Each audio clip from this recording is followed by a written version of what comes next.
So I've been avoiding the Watch Mojo's top 20 fighting game list.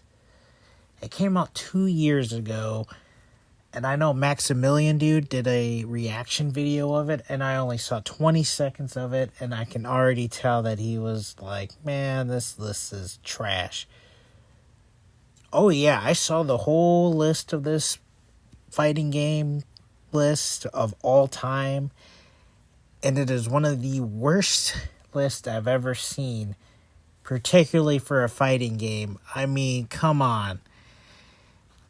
There was so many games that got left out, and then I don't know, for whatever reason they put War of the Monsters, which is a game I've never heard of, and it just looks like a really crappy Godzilla game, but made it in the top 20.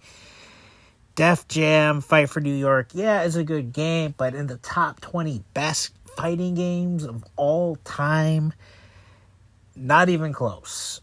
Injustice 2, good game, but not even close to being in the top 20, really. King of Fighters 13, that was definitely, I think that could be in there for the top 20. I would say you'd be maybe in the 18th spot, maybe. But there's certain games I'm like, really? You leave out Capcom versus SNK 2, Capcom, even Capcom SNK 1. They left out the original Marvel versus Capcom, Street Fighter versus X-Men. You know, those games were much better than some of the ones that they listed. It just feels like a very casual, random pick for some of these picks. I mean, like, Skullgirls in the top 5. The game's fine. Whatever. I played the game and got kind of bored of it after a while. It's an alright game. It's one of those games you pick up and you play for a little bit and then you just never play again. That's how I feel about Skullgirls. Soul Calibur 6 got on there, and you know Soul Calibur 2, Soul Calibur 3, Soul Calibur 4. All those games were better than Soul Calibur 6, and also 6 didn't sell very well. Dead or Alive 5, the last round, got it on there, and it was ahead of Tekken 3, which is insulting to me. Tekken 3 is one of the greatest fighting games of all time. And, of course, Marvel vs. Capcom 2 is on there because, of course, it has to be on there. And they picked Super Smash Bros. Ultimate. I know it's a huge debate about, is Smash Bros. A fighting game? I consider it a fighting game, and I definitely would consider it in the top fighting games of all time. That I don't mind. Fighter Z, the only issue I have with Fighter Z is there's too much DLC. I feel like that and Budokai 3 are the best Dragon Ball Z games, but in the top 10, no. Killer Instinct, great, but not in the top 10. It's barely in the top 20. I'm talking about the 2013 one. Mortal Kombat made it on there, but it's MK9. I feel it's kind of insulting that Mortal Kombat 2 is not on there, or Ultimate Mortal Kombat 3. Or any of the 3D eras, especially Deception.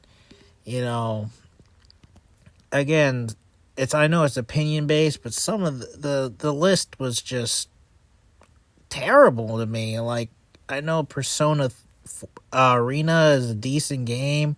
I'm glad Power Stone and Darkstalkers got a nod, but I don't know about Power Stone being in the top 20, but Darkstalkers, it would be on probably the 19th or 20th spot for me.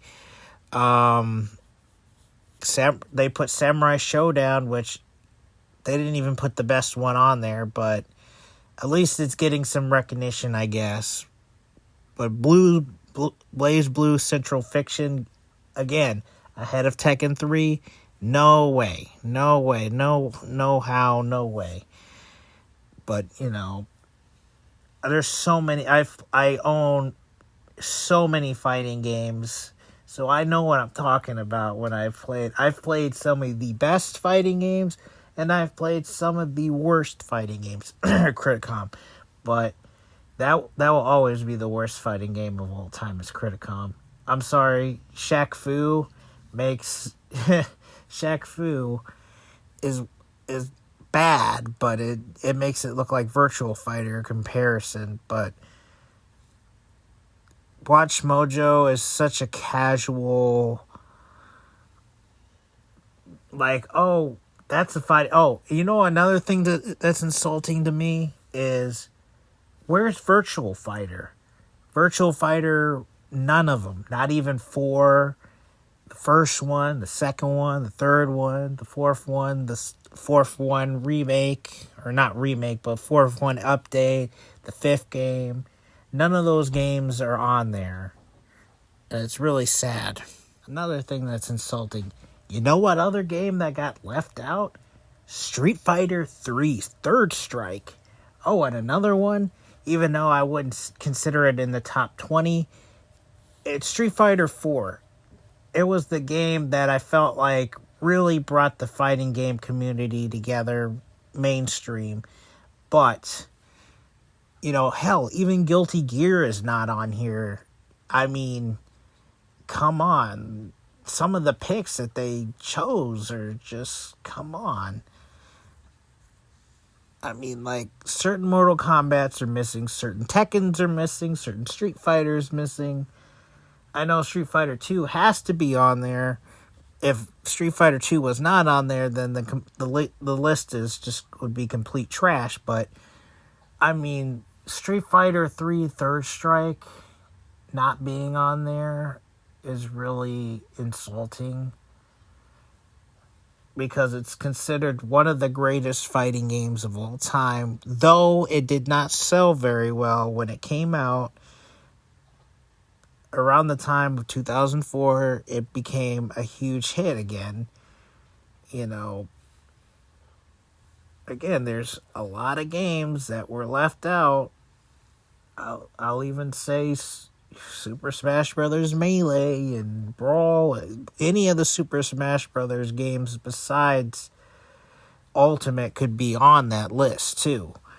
But all the Tekkens pretty much could be on there too, especially 5, 3. Well, 3 is on there, but 5, 6, Tag Team 2.